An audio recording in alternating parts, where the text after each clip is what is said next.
Okay, this is second part of lecture 6. In part 1 of lecture 6, we have talked about electric conduction in a semiconductor.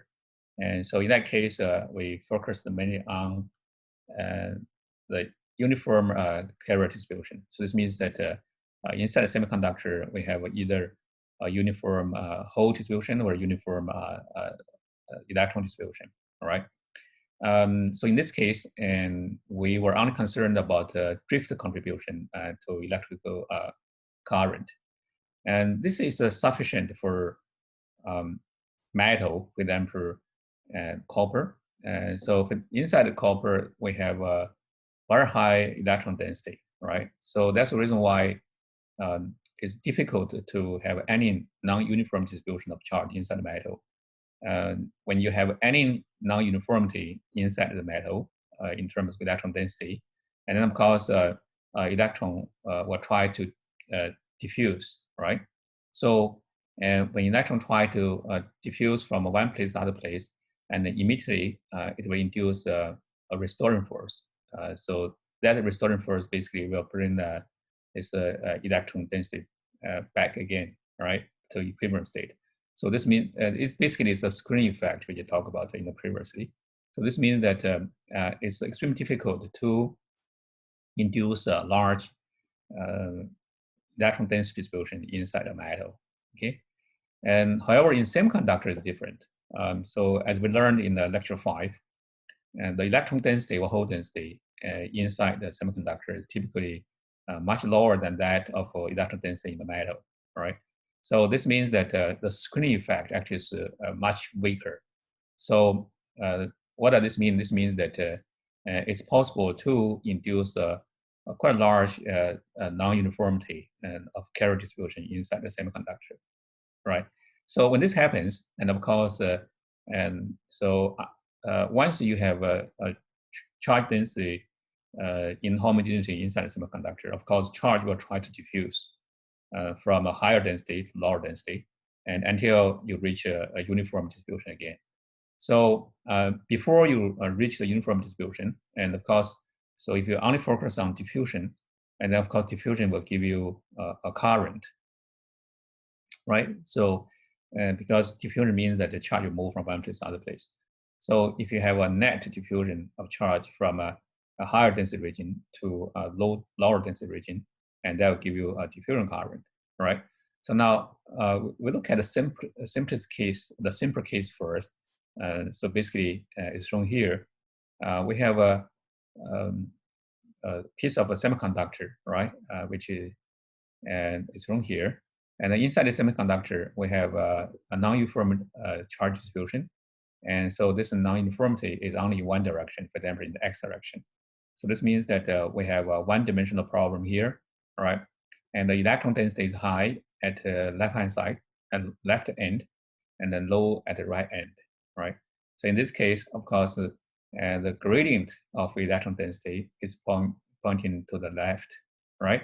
So because gradient is always pointing, in mathematics, okay, gradient is always pointing to the direction in which the function increases value most rapidly, because the function here we're talking about basically is the electron density n, right? So n increases from right to left. So that's the reason why the electron density gradient basically is in this direction, right?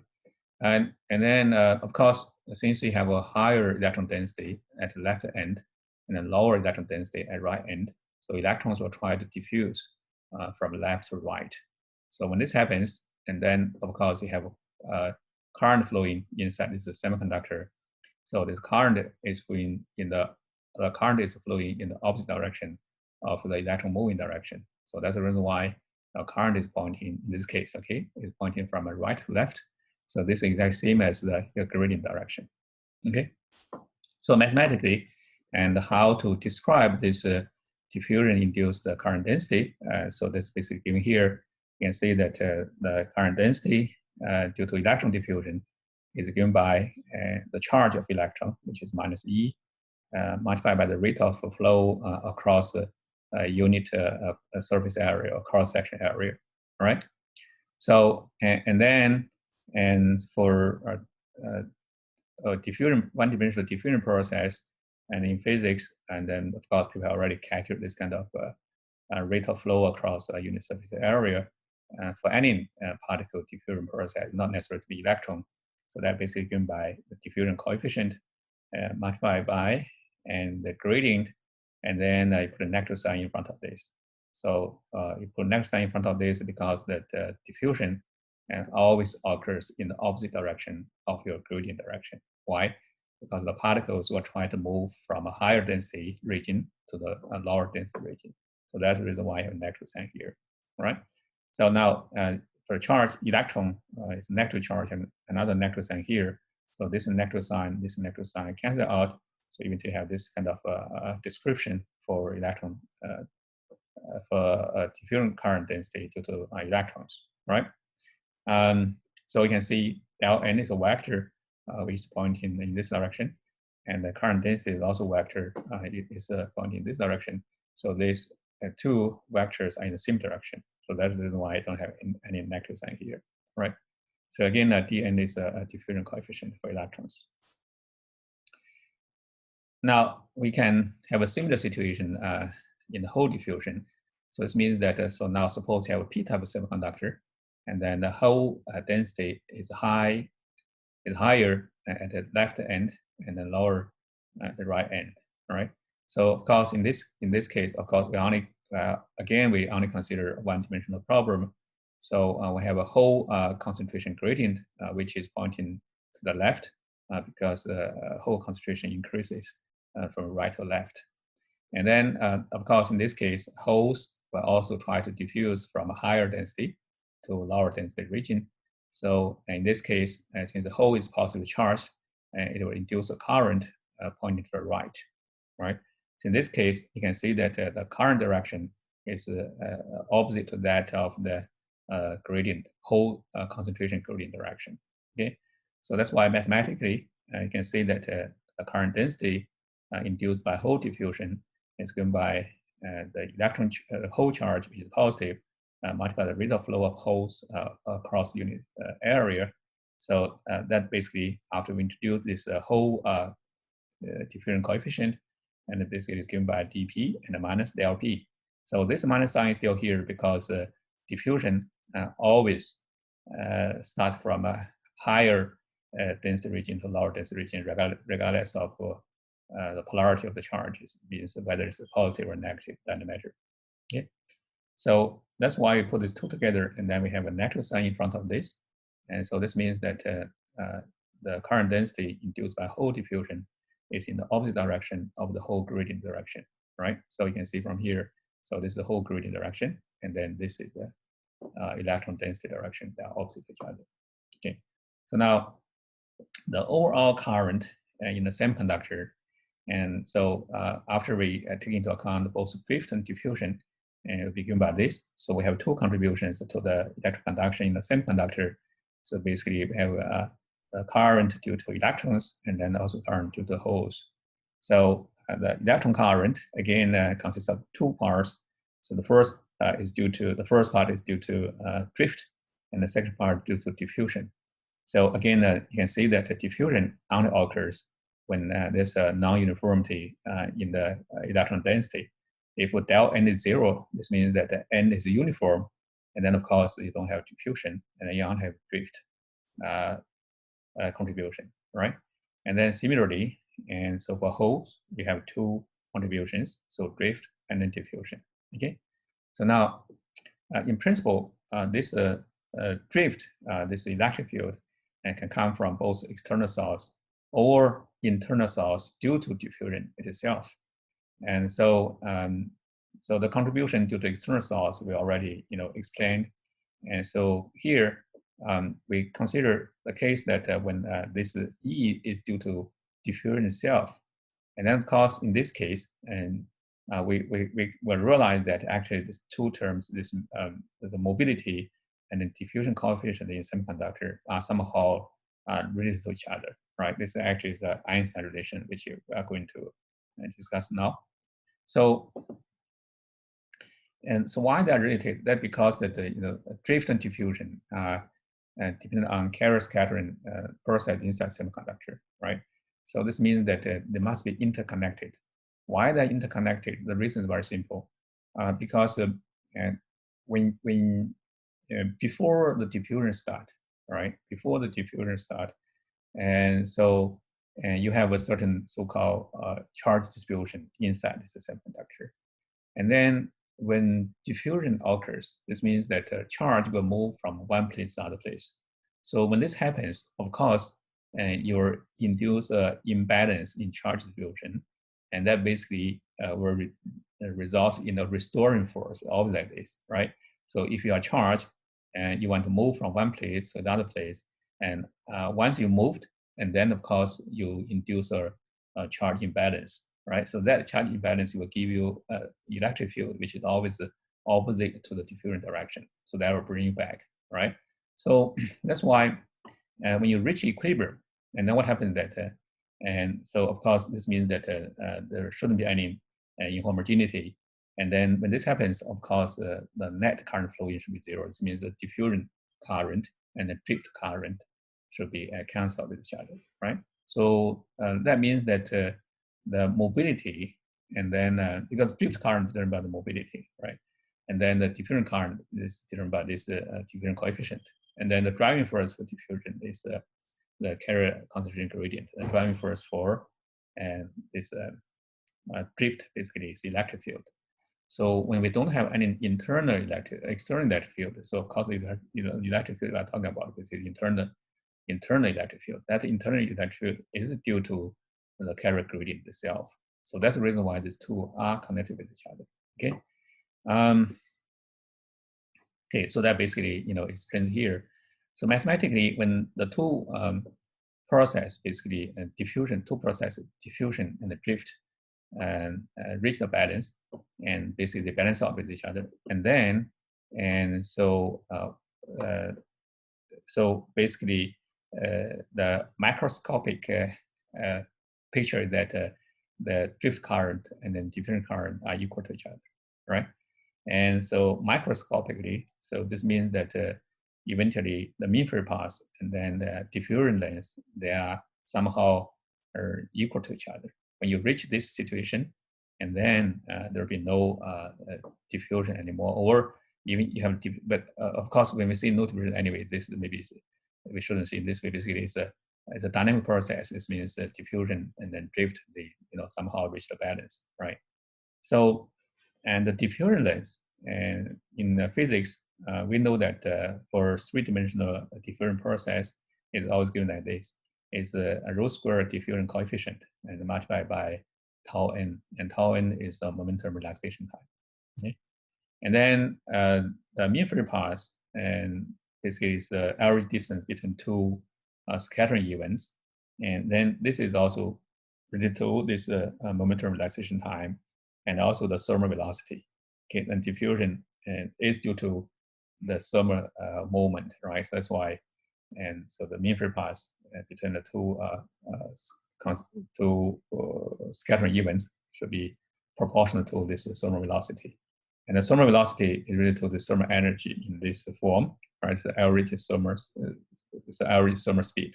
Okay, and so at equilibrium, when these two are equal to each other, and then we have this Einstein relation. So basically, it relates the diffusion coefficient to mobility in this way.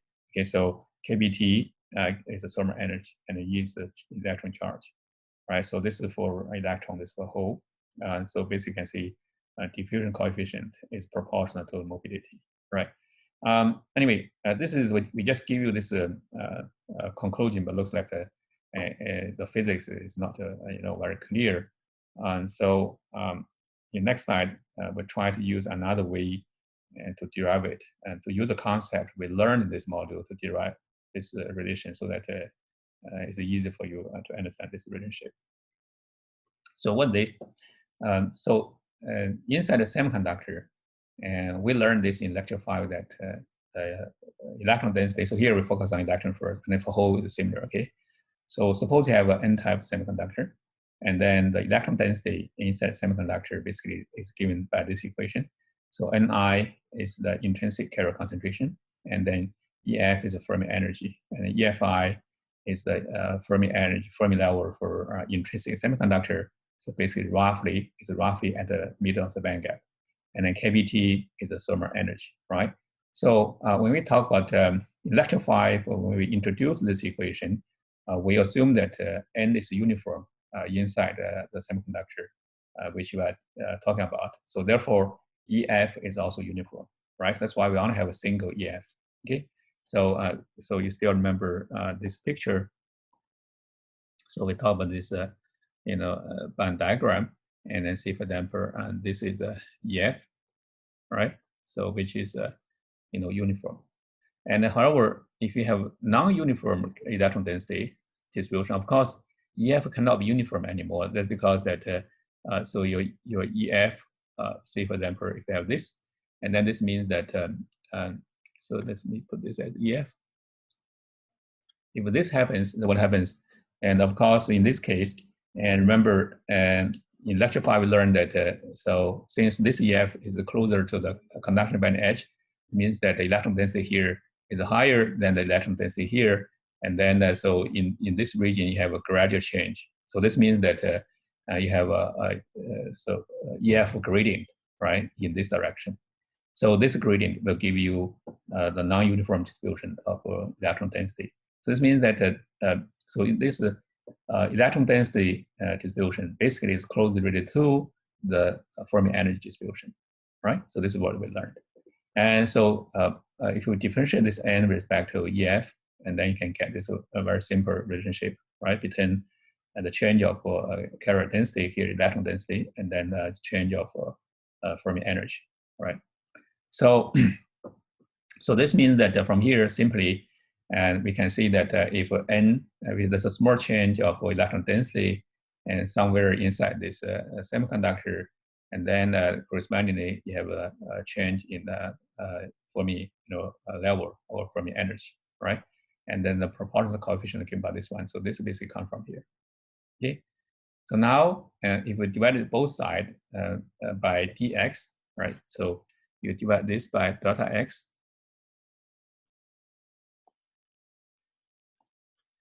And so, for example, this delta n change is across this small spatial called delta x, and then this across this delta x. And then, of course, and so you know that, so this is del n. So del n, and basically, and this is the gradient, right? So del n basically is delta n divided by delta x when delta x approaches 0, right? And then you get there because of one-dimensional problem. Okay, so you still remember del n, and in general, so it's given by n, x, n, y, and the nz, right? So now in one-dimensional problem, so it's a del n. So we only have so 1D problem. So it's a partial n, partial x, 0, 0, right? So your partial n, partial x, basically partial n, partial x, right? So partial x is given by, you take a limit when delta x approaches 0, then you have a delta n over delta x. So that basically the definition of a gradient, right? So that's the reason why. So you can see here that then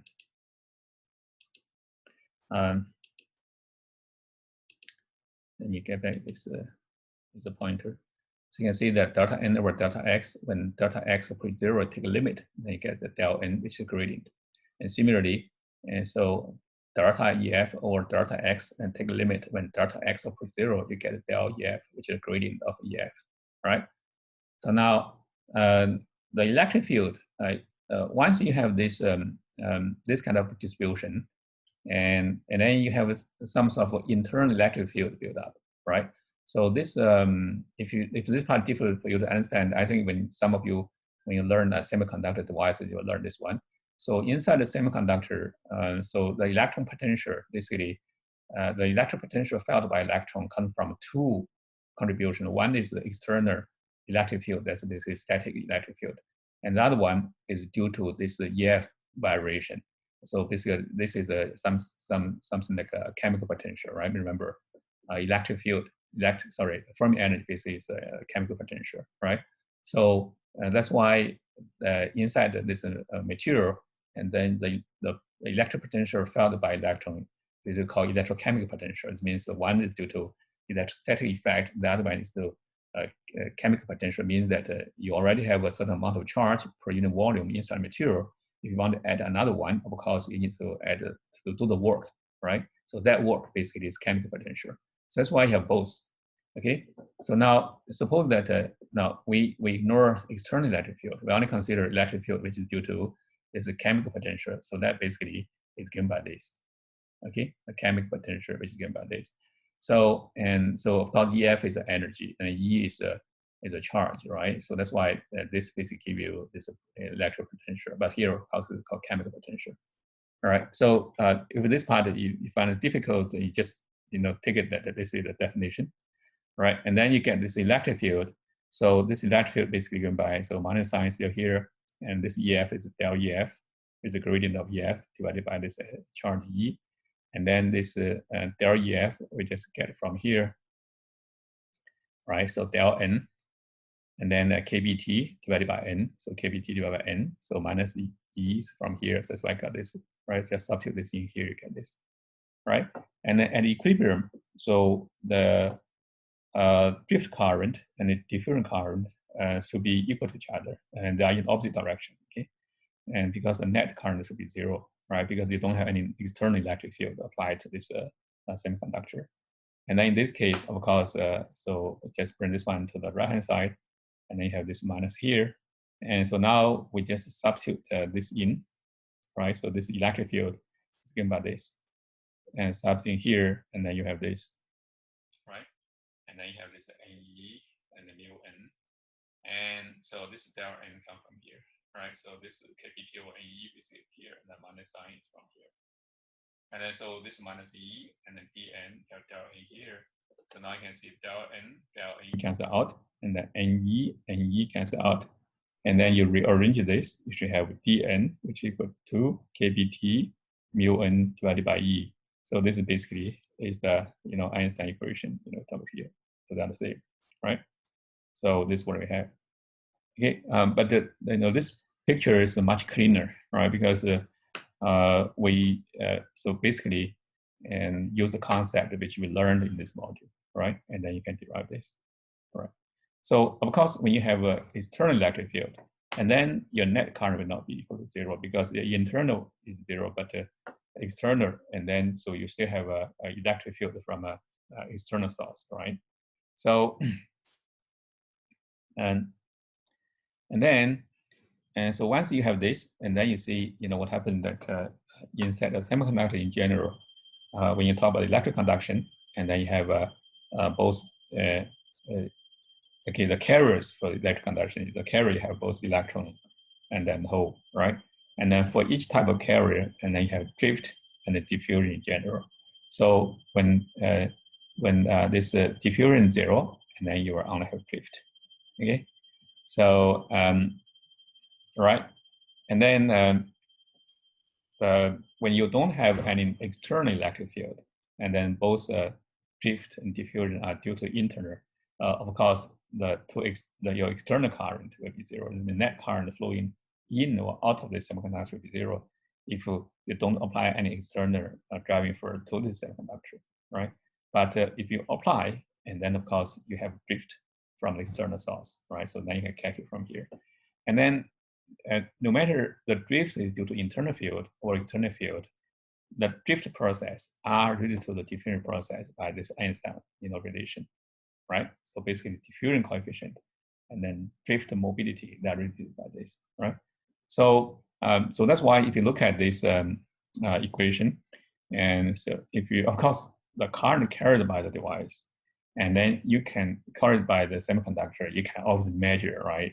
You can use a ammeter to measure the current, and then divide it by the cross-section area, and then get current density. So that's why you don't need to worry about this. And however, when you do device modeling or when you do design of the device, of course, you don't always try to measure the current density one by one, right? So that's why you need some model, okay, numerical model or mathematical model to describe the electric conduction. That basically is given here, right? So in this case, and then so N, and remember N at any point, inside semiconductor, because now we consider this non-uniformity as well in general. Okay, so that's why this N is determined by the local EF. This means that because EF can be changed locally, it's a Fermi energy, right? So how to change this? Of course, when you learn semiconductor device, you know that, and you can have, for example, you can have different types of semiconductor N, P, and then of course, at the junction, immediately you have a discontinuity of EF, right? Because we learned in the first part. Okay, and then of course you still can inject carriers externally inside semiconductor, right? Or you heat up, the the semiconductor locally, and then you can also change the carriers. But you have many ways to do that. So, but mathematically, and this N and P are always related to EF at that point. Okay. So once you know EF, and then you should be able to calculate the carrier density and the P inside semiconductor at that specific point, right? And then how to determine the EF? And of course, we have this at the equilibrium state. So this is what we have, right? And of course, if you have inside semiconductor, you have external bias, and then you have to take that into account. But otherwise, and at equilibrium state, and due to charge neutrality, so this is basically what you have, right? And then you can determine, your EF. So once you know EF, and then you can determine N and P. So, and then the next E, of course, is given. So next parameter you have to find out is mobility. So this is what we'll discuss later, right? So once we know mobility, then we can do this. And then, so once you know mobility, so mobility related to diffusion coefficient. So you know diffusion coefficient, right? So that's how you can determine all these parameters, and then you can determine the carrier density. Current density. Okay. And how to determine the mobility of a piece of semiconductor experimentally. And so to this end, we need to use a very important effect called Hall effect. Okay. Suppose you have a piece of a semiconductor have this kind of rectangular shape. Okay. So now, if you only apply, so now basically we assume that the carrier density is uniform inside the semiconductor first. We ignore non-uniformity. And then if you apply external driving force, that basically is to connect this semiconductor to an external battery or power supply, right? And then, so this battery provides the electromotive force. So electromotive force will drive electron or hole to move in a certain direction. Okay. So in this case, for example, you can see that if this is the driving force which you applied, and then of course it will induce a current in this direction. Okay. Now, if this electric field is the only driving force which you applied, and so basically you will get current in X direction. So this is our coordinate system, by the way. So this is X and this is Y and Z, right? You only get the current IX in X direction. That's it, right? However, if you apply an external magnetic field simultaneously, and then this magnetic field, for example, is in Z direction, BZ direction, okay? And so in this case, and then what happens that, as long as this B is not in the charge moving or drift direction, and then the charge will be deflected, okay, away from the original path when there's no magnetic field. And so this is because that any moving charge will experience Lorentz force, which is given in this form. Okay, so this is for electron and it's for hole. So the Lorentz force basically is the charge of the particle, right, and multiplied by the moving velocity, which is drift velocity in this case, and cross the external B field applied, right? And so, of course, the first, you still have the electrostatic force due to this electric field. And this electric field is very important because without this electric field, and then your drift velocity will be zero. So when drift velocity is zero, of course, you won't have any Lorentz force. So that's why, and so you need to apply this driving force first. If you don't apply this driving force, and then all these electrons are moving randomly in all different directions inside semiconductor. So in this case, even you apply external field, you won't see any effect because the Lorentz force is also pointing to all random directions, right? So only after you have applied driving force, so that all the charge will drift in a certain direction, and then you will see this Lorentz force effect.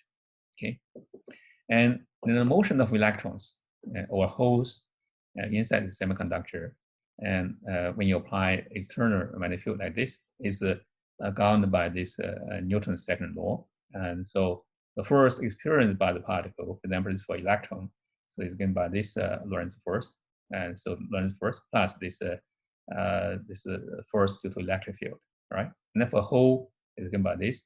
So the only difference is that so the charge, so the electron negative E, and for hole is just positive charge here, right? And of course, left-hand side you still have this mass multiplied by acceleration, mass multiplied by acceleration. So we have effective mass here, and then we do have a second term, which is very important. It's a damping force, right?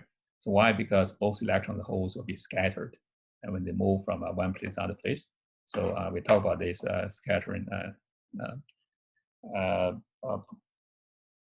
Scattering events inside semiconductors, so basically, and so electron and holes will be scattered by lattice vibration, and then all different type of defects, and particularly the ionized donors and acceptors, this kind of a point charge defects, right?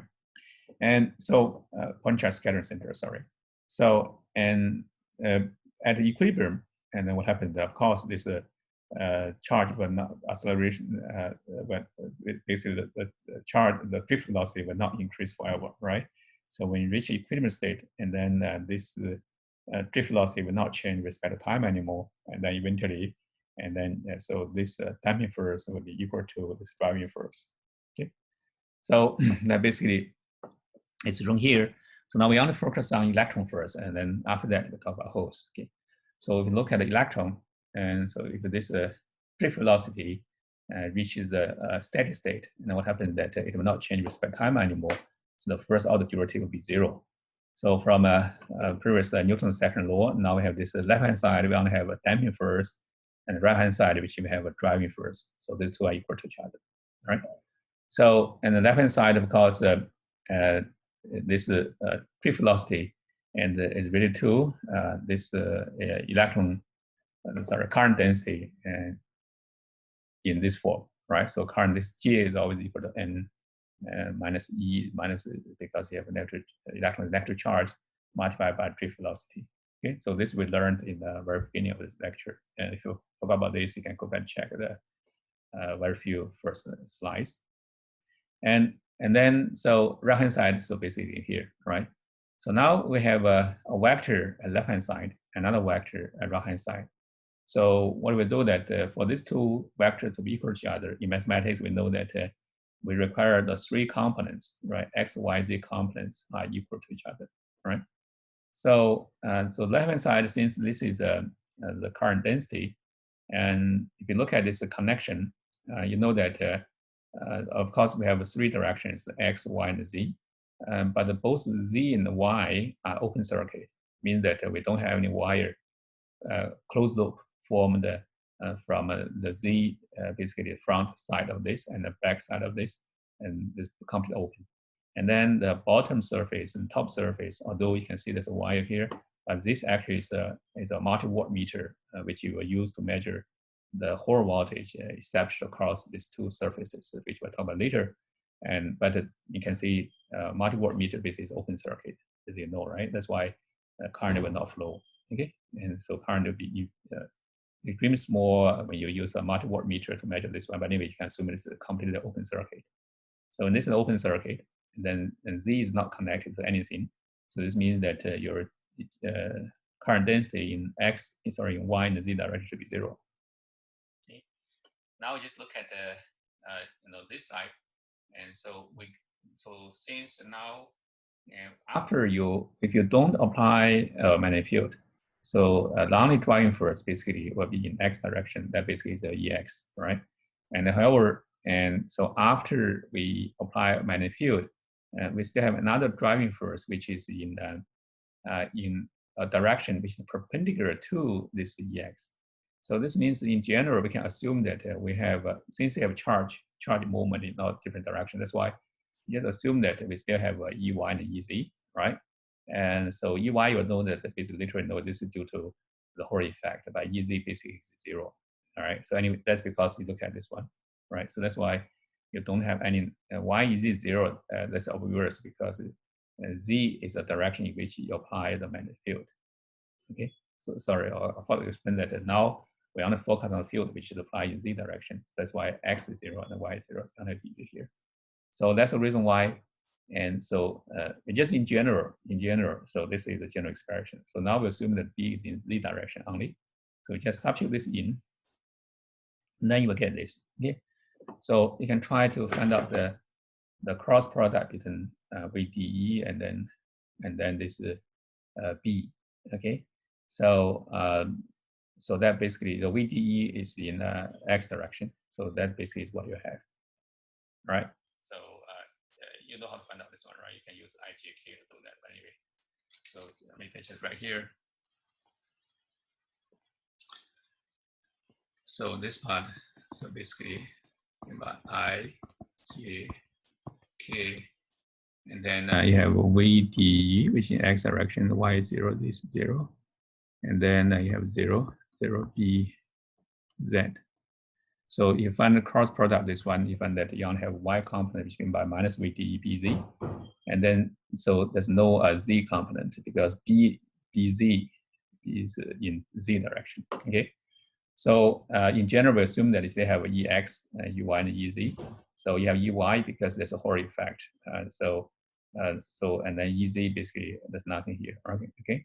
So now, before we proceed further, let's look at this the origin of the UI first. So suppose you have in this case current flows in this direction, and the current basically is flowing from left. Okay, left to right in the x direction, and then the Lorentz force experienced by this charge. So if you don't want to use the current, you want to use this one, is also okay. You use this minus E, this is okay. So if it's a minus E, you can see that V cross B. So V is in let me use there's a pointer. So V and for electron, right? So since current is moving in this direction, current is moving in this direction from left to right. So electron actually moves from right to left. So that's why for electron, your V actually in this direction, right? It's a negative x direction. So cross B, you use a right-handed rule, and then you find that the V, so V cross B is pointing in the negative y direction. But since you have this negative sign, so eventually you can see the force for electron is in this direction. It's EYN, right? So this means that so electron basically will just go this way, right? So electron will move to the so electron basically will move to the positive y direction. And so if you use this current right-handed rule together with the current, you can also use this one. So use the right hand side, right? And then so this is the current density, and then this is the magnetic field. So current density is in this direction, in x direction, right? So now you can see that if you do this, and then you can see very clearly and use the right-handed rule. And so depending on which system you're familiar with, for me, right-handed rule, I just use my right hand, I screw my right-hand finger from V, right? For that, sorry, from a V, right-handed finger, and then from a V to B, right? And then okay, and then I can determine the charge different direction. And so if you use this convention, it's also okay, right? And just put it right-handed like this, okay?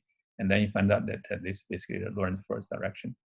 So this is same for both electron the hole. Why? Because so for electron the hole, moving direction are different, opposite, but current direction always the same.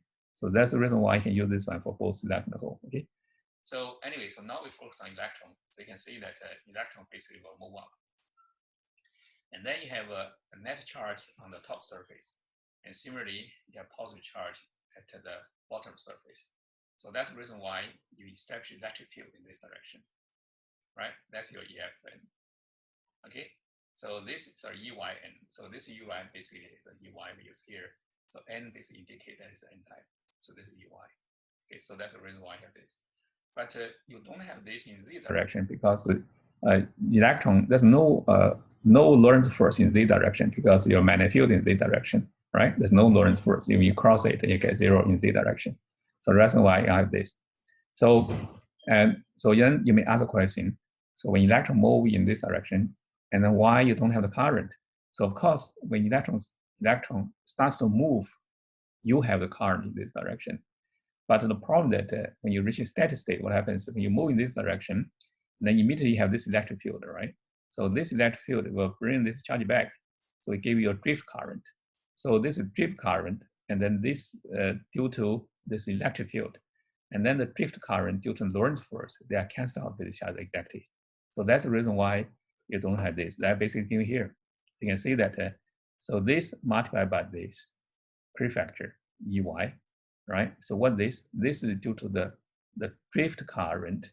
The drift current, what's the driving force for drift current is EY. So EY is not the driving force you apply to this. You only apply electric field in X direction. But due to this Lorentz force, and then you have this one, right? Through Lorentz force, this is Lorentz force. So this means that, so this is the driving force due to Lorentz force. So this Lorentz force give you a drift current. So once you drift, and then you build internal electric field. So this internal electric field to the whole voltage. Basically, the internal electric field is exactly due to this moment, right? So this moment which will cause charge deflection. So once you have deflection, and then you basically disturb the charge neutrality in this direction. So that give you a restoring force. So that restoring force will bring you back. So that's another drift. So these two drift, eventually, when you reach a steady state, they are equal to each other, and then you don't have any net current in Y direction because it's open circuit, right?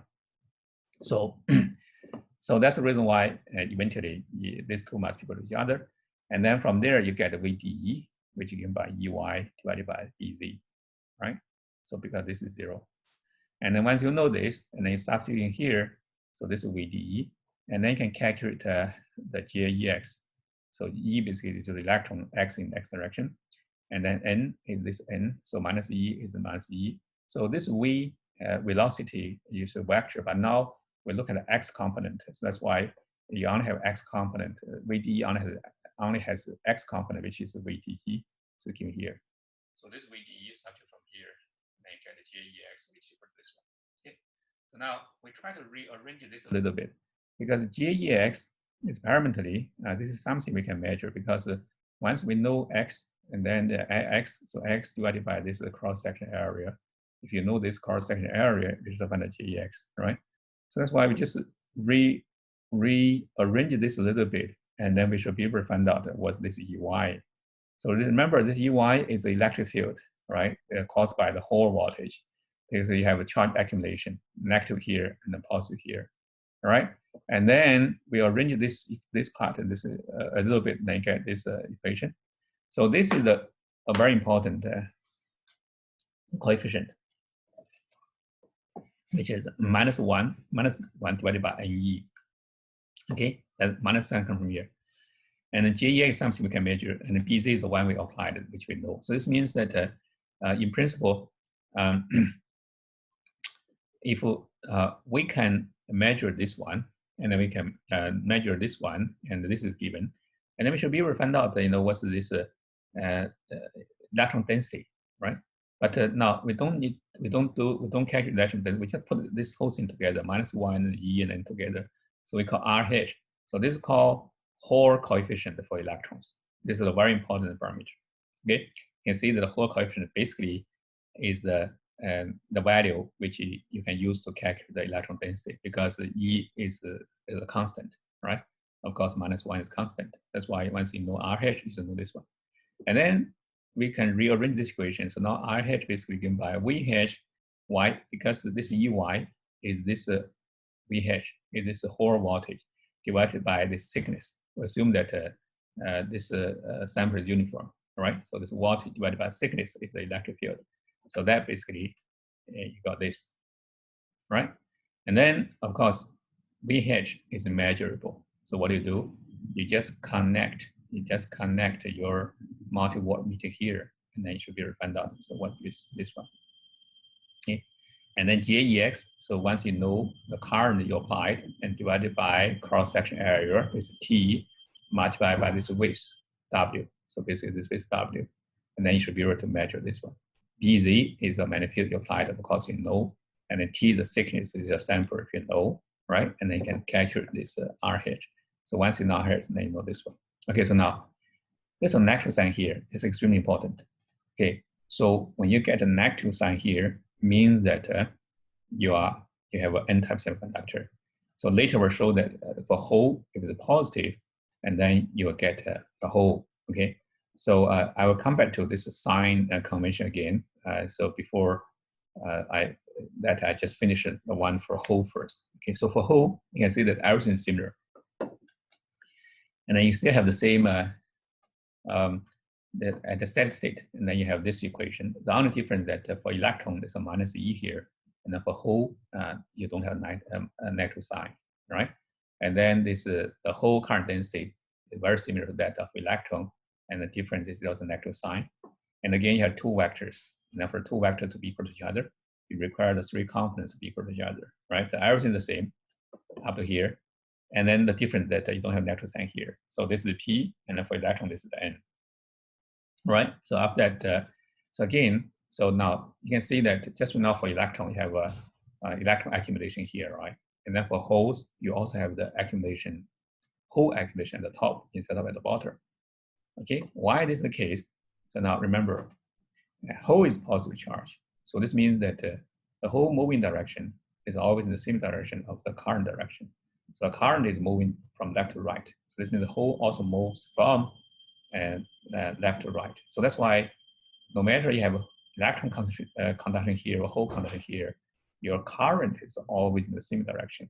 So that's the reason why if you use this, and then the Lorentz force for hole is also pointing up. If you don't want to use this, you can come back to this one as well, use this one. So now your V cross B, so V is in this direction. V cross B pointing to positive Y direction, because V now is in X direction for holes. And then cross B, and then you get this Y direction. So this means, right? And then you don't have any negative sign here, right? So that's why the force basically is in the same direction of V cross B. That's the reason why the force felt by holes due to magnetic field is always pointing up.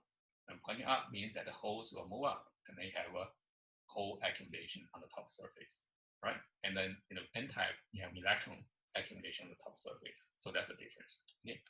So now, of course, the induced Hall electric field due to this Hall accumulation is in opposite direction of that of this. This is understandable, right? Why?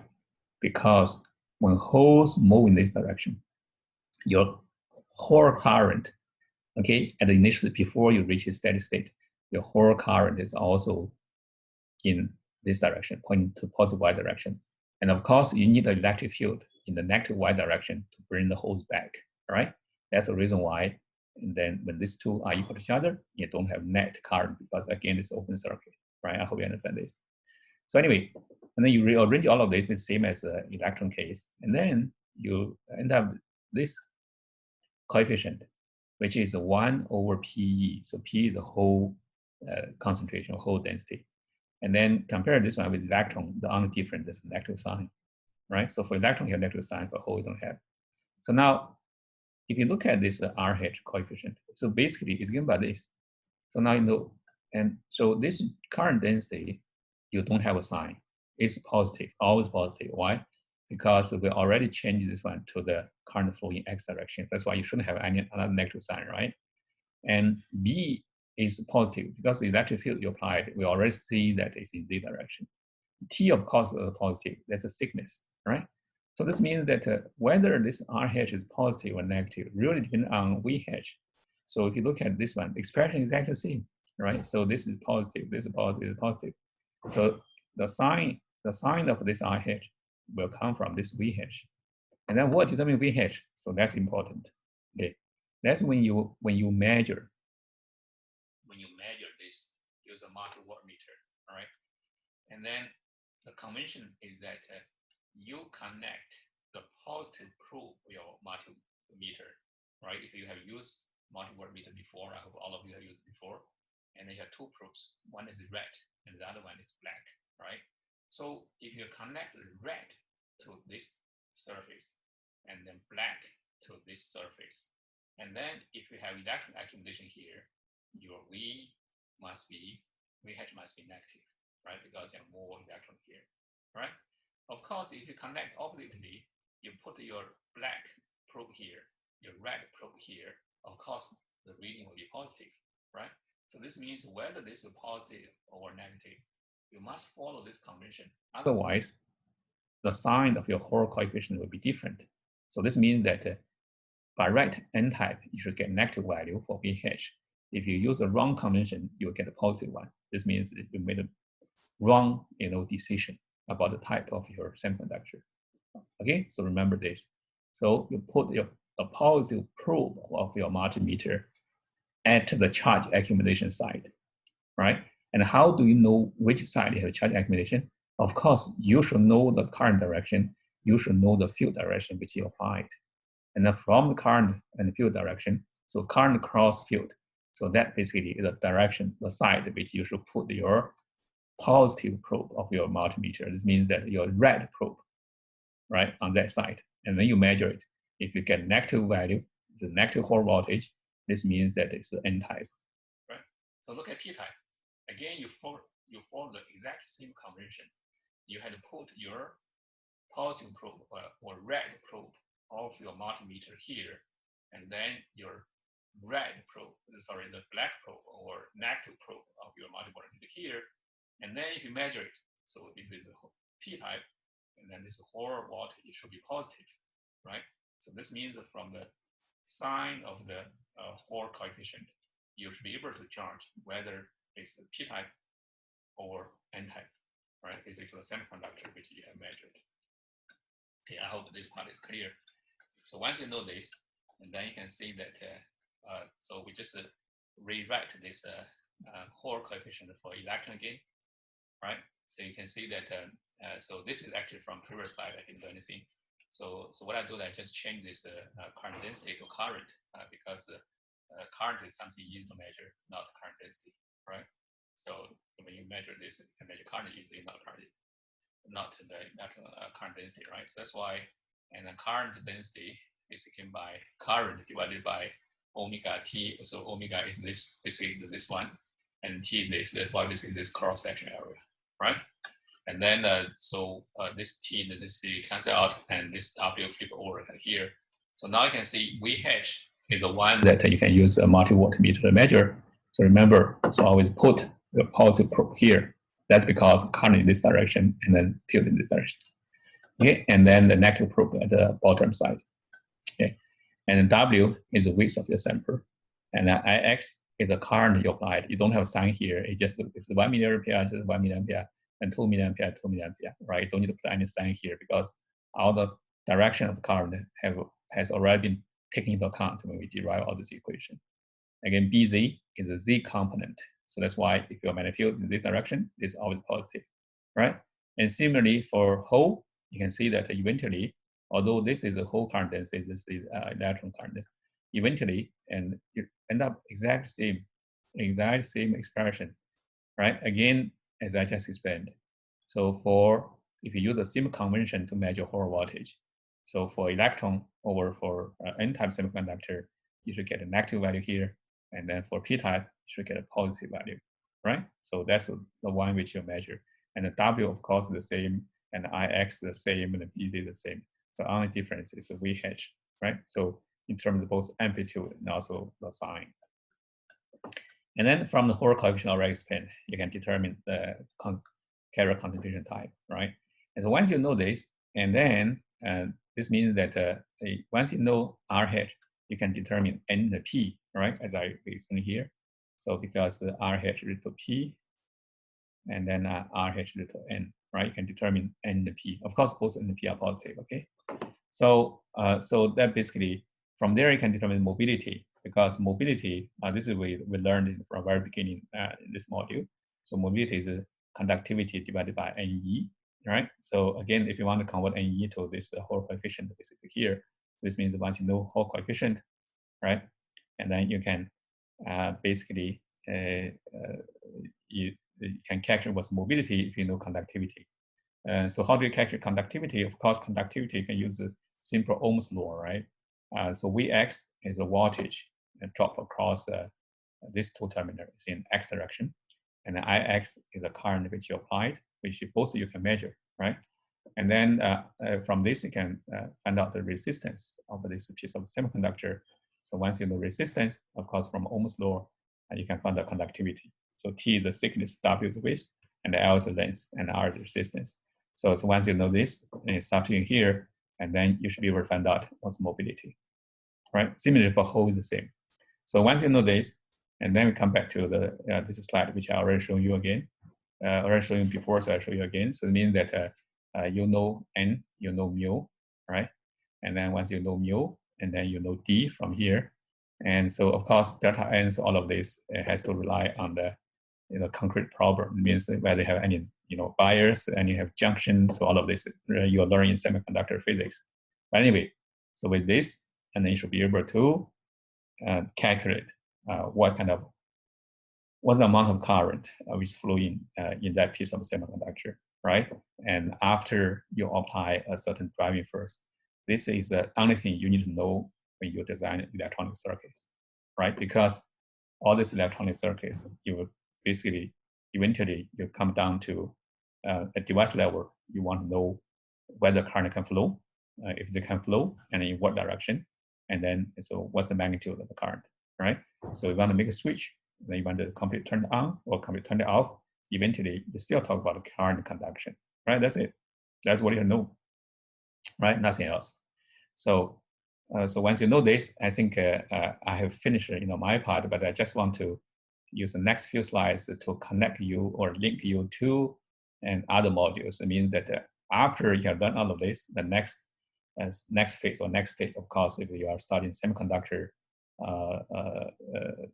technology, of course, and you will move on to semiconductor devices, right? So once you have N and P, and then immediately you can make a design or make a very simple device, which is extremely important. So that's called pin junction, right? So what this? So basically, so why semiconductor is so interesting, because you can have a different conduction type, right? You have a P type or N type. So P type means that electric conduction is dominantly by holes, and the N type electric conduction dominated by electrons. Okay, so when you put these two, if you have two pieces of semiconductors, one is P type, the other N type, and then you put the two in contact with each other and form a pin junction, right? And then what happens? So immediately when they are in contact with each other, and you have a concentration gradient, right? Why? Because one is dominant hole, the other dominant electron, right? And of course, we look at the Fermi level. So N and P, the Fermi level are different. So hole Fermi level near valence band, and then electron Fermi level near conduction band. So immediately you have a Fermi level discontinuity, right? So what does this mean? So this means that the charge will start to diffuse to the opposite side. So it means that electron will diffuse the P side, and the hole will diffuse the N side. And then, of course, eventually, they will leave ionized donors, which are positive charge, fixed positive charge at the N side, and then fixed negative charge, basically ionized acceptors at the P side near the junction, okay? And then, and of course, electron the hole, electrons come to the P side will be neutralized, right, by the holes, and then holes to the N side will be neutralized by the electrons, right? So, and then if this diffusion will not stop. The diffusion continue forever, and then eventually this n-type will become, and both n-type and p-type will only have a fixed charge, right? So this will never happen. Why? That's because that when when positive charge move to the right-hand side, and then negative charge move to the left-hand side, and then you have this positive fixed charge and negative charge here. So immediately you will have an electric field. It's called built-in electric field. So automatically you will induce a built-in electric field due to the redistribution of charges. And then this electric field, of course, will prevent hole to diffuse further to the left-hand side. Why? Because prevent the electrons, okay, to diffuse left-hand side, because electron will move against electric field. Similarly, holes cannot diffuse further to the right-hand side. Why? Because holes can only go in the electric field direction. So this means that at equilibrium, at a steady state, then what happens? Both holes and electrons cannot diffuse further. And then when this happens, and then you have this width, this is called depletion width. This means that within this depletion region, you don't have a free charge, right? And then again, this drift current and the diffusion current, they are equal to each other, it cancels out. So eventually, there's no net current. That means that no net current flowing inside the semiconductor, okay? So this is so-called steady state, right? So however, if you apply an external electric field, and then you see what happens. So this external electric field, depending on how you connect your external power supply or battery to this pin junction, and then you have two different situations. So the first situation is that you connect the positive, you connect your positive side of the power supply to the P type, and then the negative of your power supply to the N type, right? So when this happens, and then what happens that you will force holes to move to the right-hand side, and also you force electrons to move to the right-hand side, okay? So left-hand side. In this case, what happens? This depletion region is suppressed. So once this is suppressed, and then of course you have a net current flow. So in other words, so initially, if you only rely on internal diffusion and internal drift, so eventually you reach a steady state. So there's no current flow in. However, if you apply external driving force, right? And then if the external driving force is in the right direction, and then you will make electrons and holes possible to move, right, again. So this will give you a net current, okay? So if you connect your power supply in the opposite way, this means that the negative side of the battery is connected to P side, and then positive side of the battery is connected to N side. And then, so what happens? You basically will bring holes back, right? And so, and then you will bring electrons back, right, to the right-hand side. In this case, this depletion region will become much wider, okay? So when this happens, so this means that, of course, electron cannot flow. The only possibility for this charge to flow is the minority carriers. I will not go to details, but many of you know. So minority carrier means that inside this N-type semiconductor, you still have holes, right? Because holes is minority. Does not mean that you don't have electrons. And then P semiconductor, you still have electrons as a minority. There's several order difference, okay?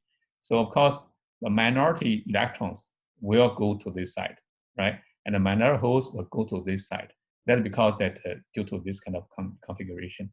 So that will give you a very small amount of current. Actually, we call something like reverse the current. Okay. So but anyway, so this is called forward bias. So this means that it's just like electronic switch as a diode. And then when you apply in this way, and then you force this switch to be closed, and then current will flow. If you connect in this direction, it means that you make the switch open. And then, of course, it's not complete open. You still have a very, very small amount of current, but that current is very, very small. So this means that this is a very a good electronic switch, but this is not a mechanical switch. It's electronic switch. Why? because you don't have any mechanical contact here. So that's the reason why you can make it very, very small. So, and of course, this is extremely useful. So this is called diode. The diode actually is used in all different. So this pin junction basically called diode, right? What does it mean? This means that it's just a simple electronic switch. So current can only flow in one direction. Okay.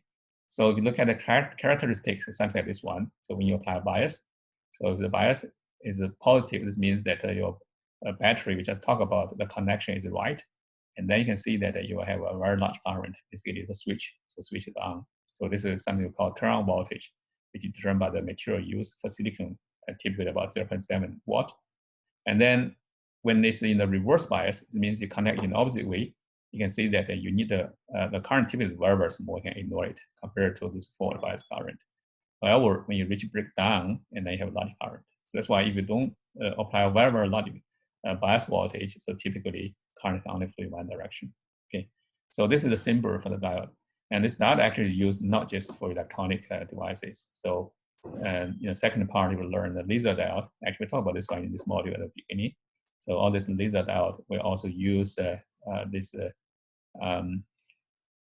pin junction, right? So it means for certain type of material, for instance, 3-5, when you have this pin junction, and then you can have a light when electron and hole recombine, and they get light emission, right? So all these different type of diode. Anyway, in all this in device modules, probably you will learn all of this, but it will not go to details. Okay, and so this diode is a two-terminal device.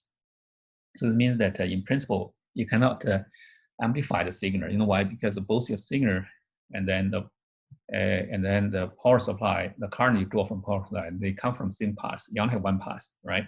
So that's why it's difficult for you to amplify the signal. And then to amplify the signal, you need the three-terminal devices, which is called transistor. So we have two types of transistor, which are very, very important. And so, but they are actually similar. Okay, so I'll show you why this is the case.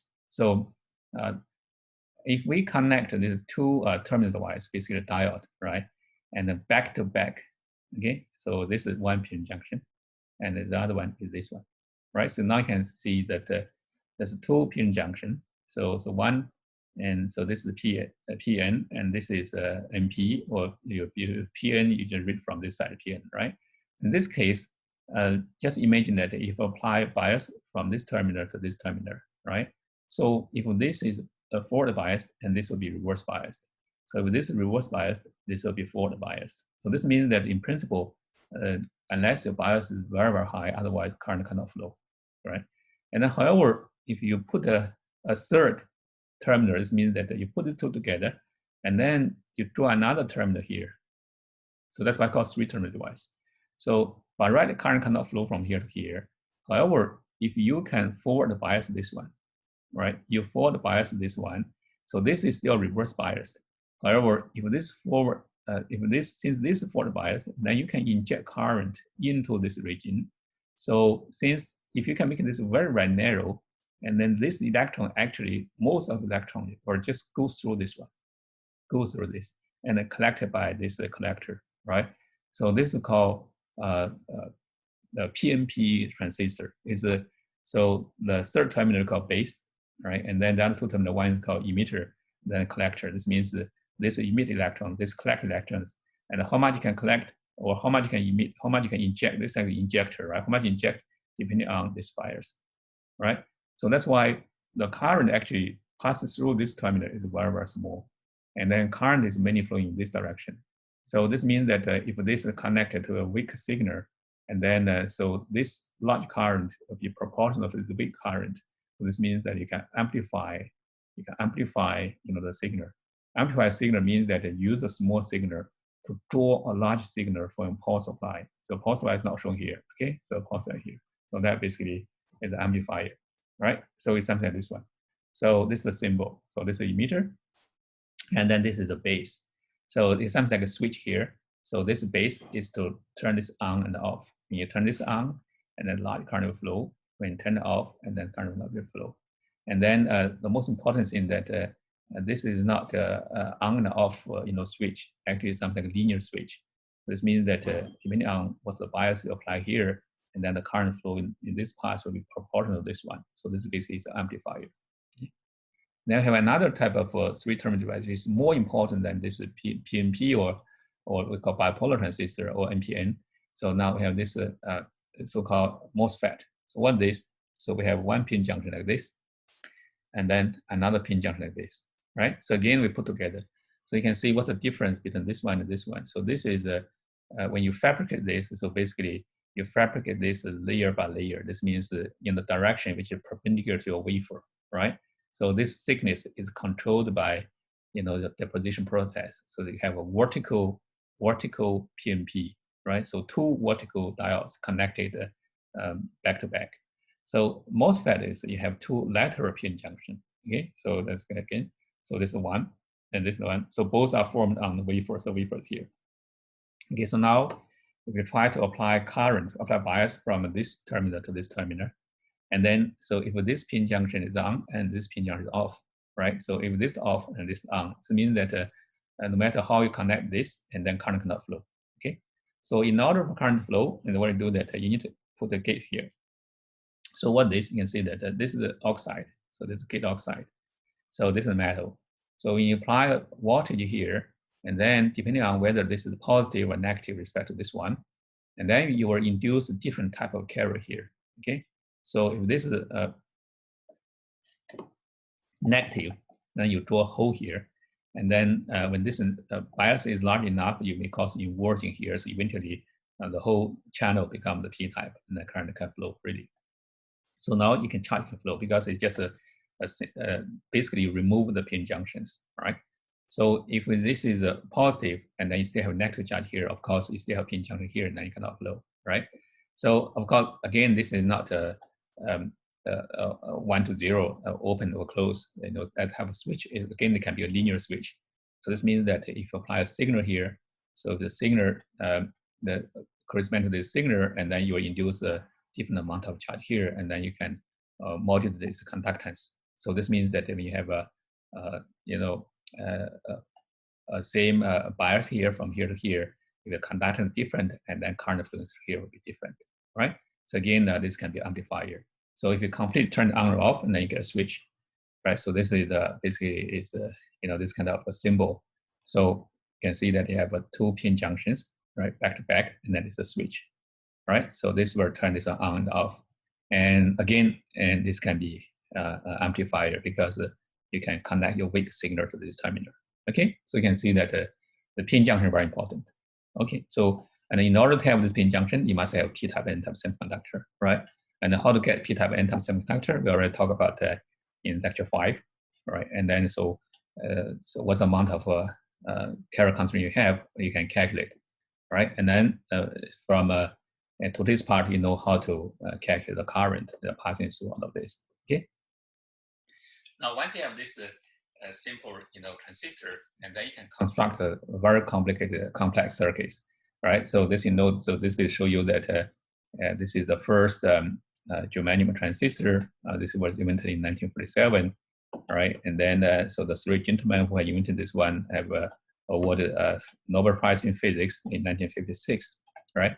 And after that, this Jack Kirby of TI, Texas Instruments, and then he invented the concept of integrated circuit. This is extremely important. And then this is the first prototype of an integrated circuit. You can see that they only have a few transistors, right? Look at this is handmade. Of course, it's not very clean, but it works. It shows you the basic concept. And then Jack Kirby was awarded the Nobel Prize in Physics in year 2000. By the way, this is called technological invention.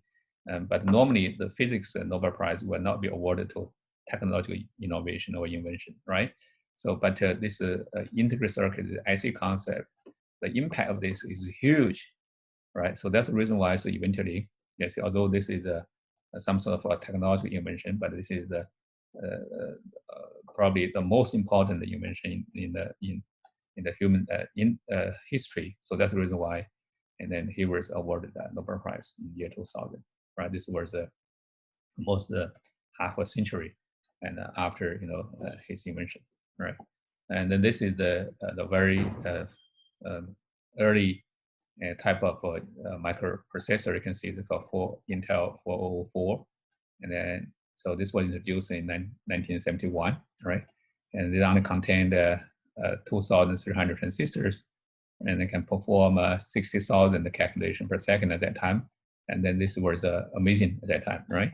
Of course, now you look at the CPU used inside your computer, and not just a single CPU, right? You have a multi-core, right?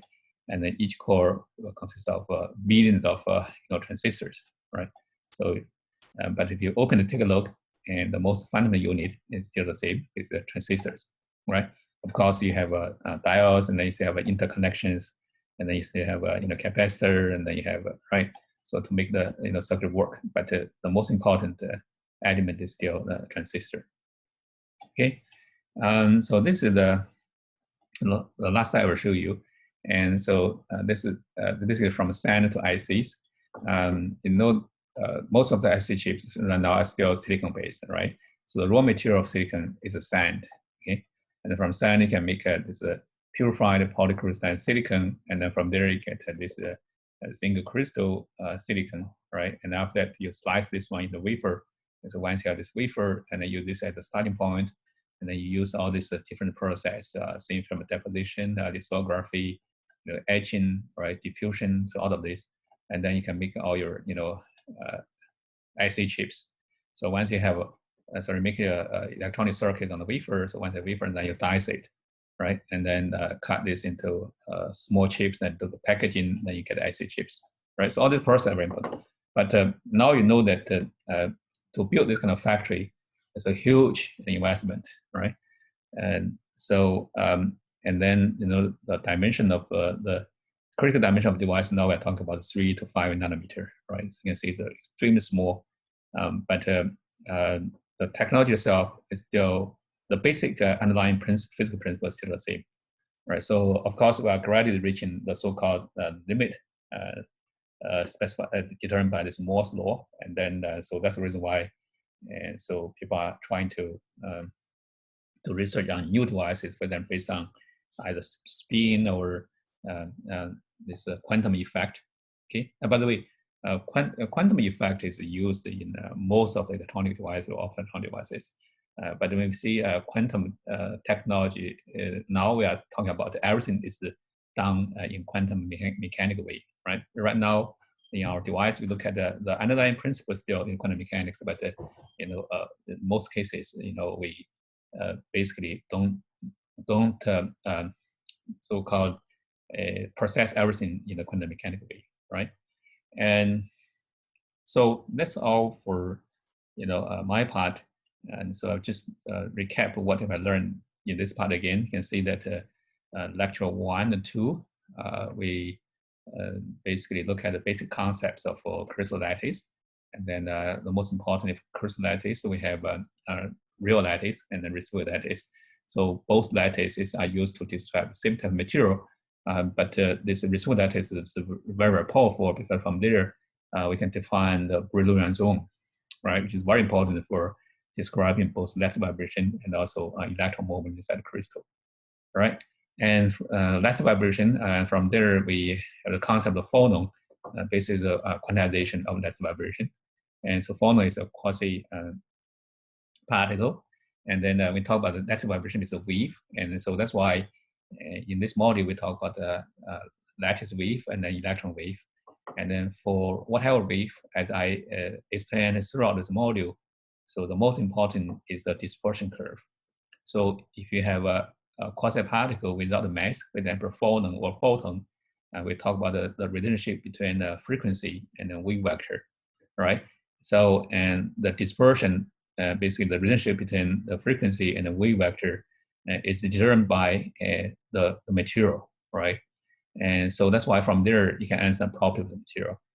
And then for particle with a mass, for example, electron, and we talk about the energy as a function of wave vector. That is called EK dispersion. Is basically the so-called electronic band structure, right? We talk about, and so that's why we start from this very simple single atom picture, and from there, and then we look at if we can release electron to vacuum, and then how this electron behavior, that's basically free electron. And after that, we try to introduce the potential barrier, quantum well, this kind of different confinement environment. And then we find that energy become quantized, right? And then we look at real electronic band structure in the solid state material. And then so basically we introduce this Bloch theorem, right? And then by applying Bloch theorem and then use this simple Coulomb-Penny model, and then we find that actually, and this electrons will form this discrete energy bands inside the solid state material. And then depending on how these electrons will fill up this electronic bands, and then you may have a metal over a semiconductor or insulator, right? There's no difference between semiconductor and insulator at a 0 temperature, but at finite temperature, so typically, if the band gap is small and the reasonably small, then we call semiconductor, and if it's very, very large, then basically end up at an insulator, right? And so, and after that, in lecture 5, we talk about how to introduce movable carriers into semiconductor, because at a 0 temperature, you don't have free carriers. This means that you cannot conduct electricity. And however, at the finite temperature, you have an intrinsic carrier. This means that electron can be excited from a valence band to conduction band by thermal agitation. But that amount of carrier density is quite low. So that's the reason why we need to use a doping technique. So we can dope materials, semiconductor with different type of impurity. And then depending on the number of valence electrons the impurity atom has, then you may have a donor type or acceptor type. And donor will lead to n-type semiconductor. This means that the electric conduction is dominated by electron, and the other case that will give you a p-type means that electric conduction is mainly done by holes, right? And then once you know the number of electrons or number of holes you have, and then when you apply driving force, and then so electron, the holes will drift. So that will give you electric conduction. And how fast the electron drift, that depends on the mobility. Again, this mobility is driven by the wires in those scattering events, right? So you have two types of scattering events. So the most important ones, lattice vibration, which is at high temperature, and the other one is the ionized impurity atoms, right? And then in semiconductor, in addition to drift conduction, you still have a diffusion. This means that when you have a carrier concentration gradient, and then this will cause diffusion of carrier from one place to other place inside the semiconductor. So this will also contribute to electric conduction. But at a steady state, if you for a standalone semiconductor, it means they don't apply any external force, and eventually this drift moment and diffusion will be canceled with each other. So then you have this Einstein relation, right, which is this drift and the diffusion inside semiconductor. Okay, and so of course after that, and so experimentally you can use this Hall effect and to determine the mobility and to measure Hall coefficient, right, and then you can determine the type of conduction, so whether N type or P type, and also you can determine the mobility, right? So from all of this combined, and then you can calculate the current, conduction, which is most important for practical devices. And we also try to connect in the last few slides, try to connect you to other modules. And so basically tell you what we learned in this module, how this can be applied in the other modules when you design and fabricate semiconductor devices, right? So I hope you have a rough idea on what I have learned in this part. And so if you have any question, and you can always send me an email. And then when we approach the end of the semester, we also post some of past year exam questions to roughly know the scope of the examination, for this part. Okay, so enjoy reading and learning this module.